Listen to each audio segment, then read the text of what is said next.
삶의 어느 지점에 이르면 우리가 짊어진 고통이 너무나 버거워지기에 대부분 자신만의 성장을 위한 길을 나선다. 이 책은 우리의 관계를 망치고 영의 길을 꺾으며 꿈의 성취를 방해하면서 우리에게 있는 그런 측면의 정체를 이제 들추어내려 한다. 심리학자 융은 이것을 그림자라고 명명했는데, 그것은 우리가 숨기거나 부정하려 애쓰는 모든 부분과 또한 가족과 친구들은 물론 무엇보다 자기 자신이 받아들일 수 없다고 믿는 그런 어두운 측면을 포함한다. 이 어두운 면은 타인뿐만이 아니라 나 자신에게도 숨겨진 채로 우리의 무의식 속에 깊숙이 틀어박혀 있다.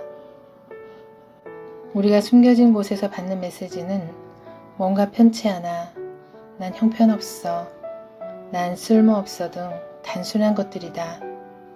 많은 사람이 이런 메시지를 믿는다. 우리가 자기 내면 깊숙이 잠들어 있는 것을 주도 면밀하게 관찰한다면 끔찍이 싫어하는 뭔가를 발견할 것으로 여기고, 자기 자신에게서 견딜 수 없는 모습을 발견할까봐 두려워 시간을 들여 샅샅이 살펴보는 것을 꺼린다. 우리는 자기 자신을, 즉 이제껏 억눌러온 모든 생각과 감정을 두려워한다. 많은 사람이 이 두려움에서 너무나 물러나 있기 때문에 반사작용, 즉 이 세상, 가족, 친구, 그리고 낯선 사람에게 하는 투사를 통해서만 그것을 볼 수 있다. 두려움이 너무 깊다 보니 우리는 오직 그것을 숨기거나 부정하는 방식으로만 처리하다가 결국 자기 자신과 남을 속이는 탁월한 사기꾼이 된다. 그런데 이런 것에 아주 익숙해지다 보면 실제로 우리는 자신의 진면목을 숨기려고 가면을 쓰고 있다는 사실조차 잊어버린다.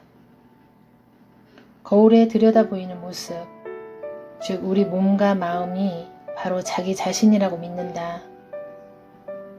심지어 인간관계, 직장생활, 다이어트에서 실패한 몇 년 후에도 우리는 이 충격적인 내면의 메시지를 지속적으로 억누르며 괜찮다고, 곧 나아질 거라고 자위한다. 우리가 생존하려고 지어낸 내면 이야기를 유지하기 위해 눈을 가리고 귀를 틀어막는다. 뭔가 편치 않아. 난 형편없어. 난 쓸모없어. 그림자를 억누르려고 애쓰기보다 마주 대면하기 가장 겁나는 바로 그것을 은폐하지 말고 인정하여 받아들일 필요가 있다. 이 인정한다 라는 말은 어떤 성질이 당신에게 있다고 자인하는 것을 의미한다. 영적 교사이자 작가인 라자리스는 그림자는 실마리를 제공하고 또한 변화의 비밀도 간직하고 있다. 그것은 당신의 세포 수준, 바로 DNA에 영향을 줄 수 있는 변화다 라고 말한다. 실제로 그림자에는 자기가 누구인지에 관한 본질, 즉 가장 소중한 선물이 들어있다. 우리의 이런 측면을 직시함으로써 자유롭게 영광스러운 전체성을 경험하게 된다. 자기가 누구인지에 관한 전부를 받아들일 때 이 세상에서 자신이 할 일을 선택하는 자유를 얻는다. 그러나 우리 내면의 것을 계속해서 숨기고 가장하며 투사하는 한 존재하고 선택할 자유는 어디에도 없다. 그림자는 우리를 가르치고 인도하여 우리에게 전체적 자기라는 축복을 주기 위해 존재하므로 우리가 들춰내서 탐구해야 할 소중한 자원이다. 우리가 억눌러온 감정은 우리 자신으로 절실히 통합되려고 한다. 그림자가 억제될 경우 해로울 뿐이고 예상치 못한 순간에 불쑥 나타날 수 있다. 이런 기습은 당신의 삶에서 가장 절실할 때에 당신을 방해할 것이다. 당신이 그림자와 화해할 때 애벌레가 숨막히게 아름다운 나비가 되듯 당신 삶은 탈바꿈할 것이며 더는 당신 아닌 모습으로 가장하거나 자신의 가치를 입증할 필요도 없어진다. 당신이 그림자를 끌어안을 때 두려움으로 살아갈 필요가 없다. 당신의 그림자에서 선물을 찾아내라. 그러면 당신은 마침내 참된 자기 실현에 온통 빠질 것이며 늘 수망하던 삶을 자유롭게 창조할 것이다. 인간 존재는 누구나 건강한 감정 체계를 타고난다. 태어났을 때는 자기 자신을 사랑하고 수용하며 자기의 어느 부분이 좋고 어느 부분이 나쁜지 판단하지 않는다. 순간을 살아가며 꺼리낌 없이 자기 자신을 표현하면서 존재의 충만함 속에 있다. 하지만 나이를 먹어감에 따라 주위 사람들에게 어떻게 행동하고 언제 먹고 자는지를 배우며 구별하기 시작한다.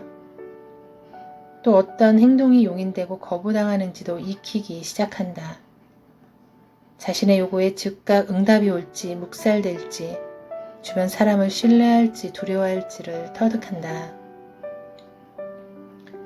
일관될 때와 모순될 때를 깨달아서 자신이 처한 상황에서 어떤 성질이 받아들여지고 어떤 것은 받아들여지지 않는지도 체득한다. 이 모든 것이 결국 순간을 살거나 자유롭게 자신을 표현하지 못하게 한다. 그러나 우리는 매 순간 우리의 모습 전체를 수용하도록 허용하는 순진함을 다시 체험해 볼 필요가 있다. 이런 체험이야말로 건전하고 행복하며 완전한 인간 존재가 되기 위해 우리가 있어야 할 자리다. 사랑은 포괄적인 것이어서 숨기거나 두려워하는 인간의 온갖 감정을 수용한다. 칼 융은 나는 선해지기보다 완전해지고 싶다라고 말했다. 하지만 얼마나 많은 사람이 선해지고 마음에 들고 인정받으려고 자신을 팔아버렸는가. 대부분 우리는 자라면서 누구에게나 장단점이 있다고 믿지만 인정받기 위해서는 단점을 없애거나 어떻게라도 숨겨야 했다. 이런 사고방식은 우리가 손가락과 침대를 구별하고 자신과 부모를 구별하여 자신을 하나의 개체로 인식하면서 발생한다. 하지만 나이가 들어가면서 영적으로 우리는 모두 서로 연결되어 있다는 더욱 중대한 진실을 체득한다. 우리는 각각 전체의 부분이다. 이런 관점에서 우리에게 정말로 좋고 나쁜 부분이 있는지 질문을 던질 필요가 있다. 과연 완전해지는데 모든 부분이 필요할까? 나쁨이 없다면 좋음을 어찌 알 수 있을까? 미움이 없다면 사랑을 어찌 알 수 있을까? 두려움 없이 용기를 어찌 알 수 있을까? 이런 홀로그램 우주론은 내면 세계와 외부 세계를 연결해서 혁명적인 견해를 제시한다. 이 이론에 따르면 우리가 우주를 아무리 나누어도 각 조각마다 전체의 정보를 담고 있다. 우리는 독립된 존재이긴 해도 고립되거나 임의적 개체가 아니며 오히려 대우주를 반영하며 담고 있는 하나의 소우주다. 우리는 전체 우주의 모습을 모두 담고 있다. 이런 점을 디팍 초프라는 우리가 세상에 있는 것이 아니라 세상이 우리 내면에 있다고 설명했다. 이처럼 우리는 각자 모든 인간성을 갖추고 있으며 혹시라도 자신이 아닌 모습을 보거나 상상하는 경우는 있을 수 없다. 결국 인생 여정의 목적은 이런 전체성을 회복하는 것이다.